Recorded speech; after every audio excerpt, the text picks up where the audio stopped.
আমি পায়েস করব, ওই জন্য আমি দুধ নিয়ে নিয়েছি 1 কিলো গোল্ডেন, আতপ চাল নিয়ে নিয়েছি, আর দেখো পাটালি গুড় নিয়ে নিয়েছি, একটু কাজু কিশমিশ তেজপাতা নিয়ে নিলাম, মোহনভোগ আতপ চাল নিয়ে নিয়েছি, দেখো কত সুন্দর। আর চাল, এই চালটা যেন মোহনভোগের পায়েস করলে খুব সুন্দর খুশবু বেরোয়। দিচ্ছি, কড়াই দিয়ে দিচ্ছি, দেখো চালটা একটু ভিজাতে দিয়েছি, ভিজে নিয়ে চালটা একটু ভিজুক, একটু ধরে নিলাম, চালটা দিয়ে দিচ্ছি,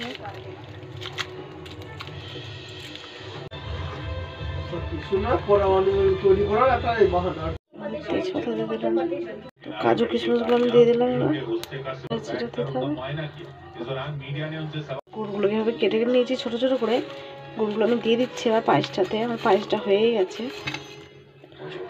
পাটালি গুড় দিয়ে পায়েসটা করেছি, এই জন্য কালারটা আলাদা হয়ে গেল, দেখো কত সুন্দর কালার, লালচে লালচে কালার হলো, খুবই সুন্দর লাগবে খেতে। আর পাটালি গুড়ের খুশবু তো খুবই ভালো লাগে, আর মোহনভোগ চালের পায়েস বলে কথা, খুবই সুন্দর হয়েছে কালারটা।